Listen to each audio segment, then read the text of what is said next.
Eu fui espírita, tá?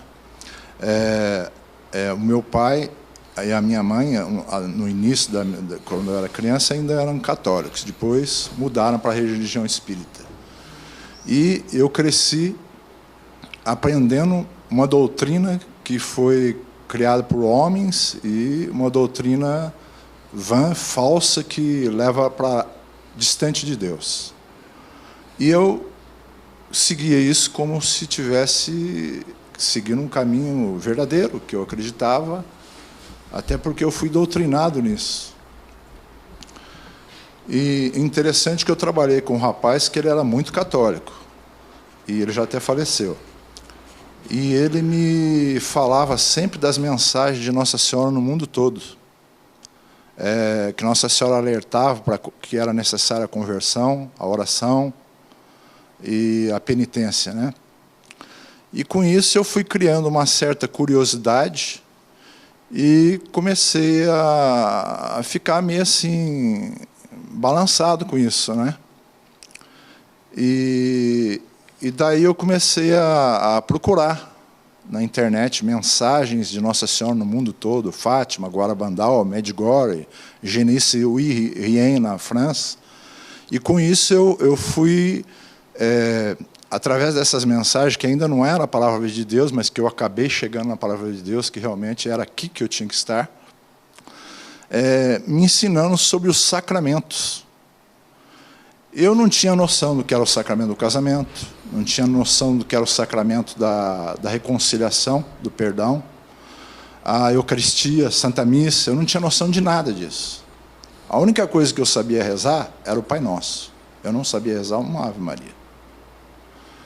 Então, eu comecei a ler as mensagens, e daí, num certo momento, Nossa Senhora, numa mensagem, eu não me recordo bem de qual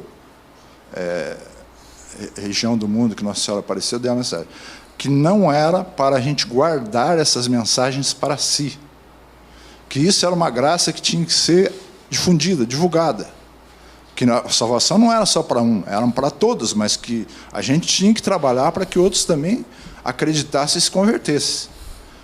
Então eu comecei a xerocar algumas mensagens, imprimir da internet, até que, e comecei a divulgar. Até que um dia eu cheguei num lugar que o senhor falou, tem um rapaz que vem divulgar mensagem aqui, que é o Edmar. E eu falei, mas essas mensagens? Não, outras mensagens. Aí eu falei, eu vou deixar meu telefone, se ele aparecer, o Edmar me ligou.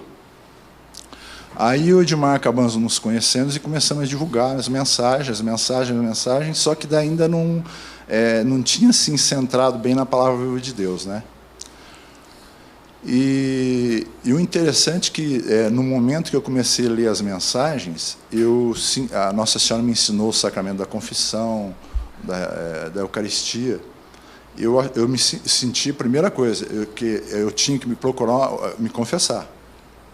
Fui no sacerdote, me confessei várias vezes, porque depois eu voltava, lembrava de alguma coisa, eu voltava lá. Aí, no momento que eu estava preparado para ir na missa, aí eu pensei assim comigo, falei, eu não sou digno de todo mundo recebendo a Eucaristia na mão. Eu não sou digno de chegar diante de Jesus, depois de tudo que eu fiz na minha vida, e receber a Eucaristia na mão de pé. Então eu comecei a dobrar o joelho, mas eu ainda não conhecia a palavra de Deus. E o Edmar também eu conheci depois desse fato. Aí eu ia, mas só que daí eu sentia assim, uma repulsa de muitos e dos sacerdotes. Eu ficava o último para ir, porque o sacerdote deixava eu por último, de joelho lá no altar, não queria dar a Eucaristia. E depois que eu conheci o Edmar, nós começamos a ir juntos. Daí criou mais uma certa força assim, para a gente continuar nessa caminhada de ir lá e receber a Eucaristia de joelho na língua. Aí tudo bem. Depois desses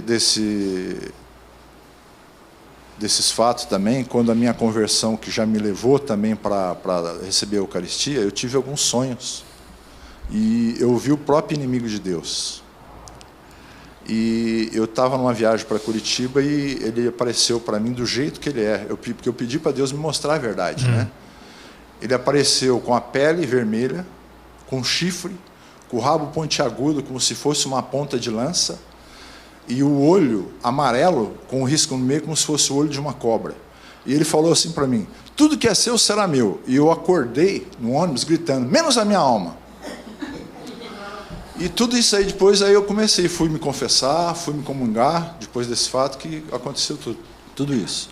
Mas eu acho que é muito importante falar isso, porque muita gente está perdido em doutrinas que não pertencem a Deus e que levam à perdição da alma. E muitos acham que estão certos.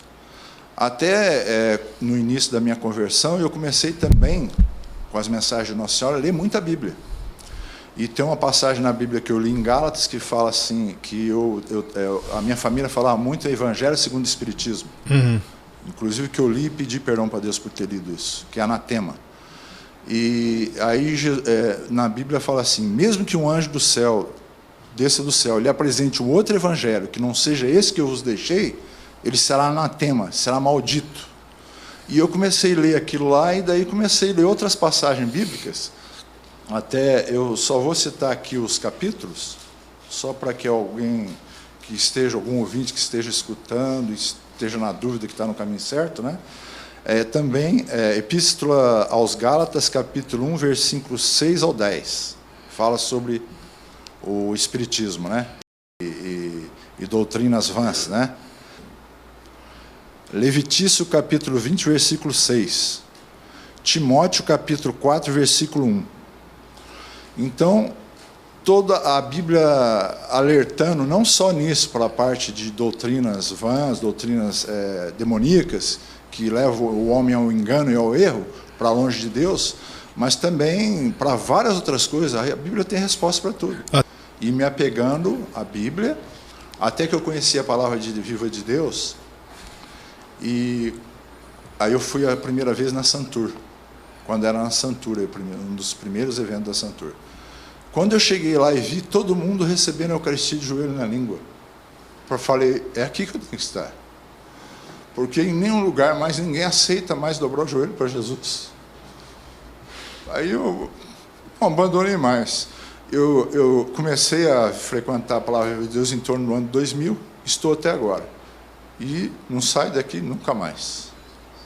E é importante, e com certeza muita gente rezou para mim, para minha conversão, que muita gente falava para mim: eu vou rezar por você, no caminho da perdição que eu estava.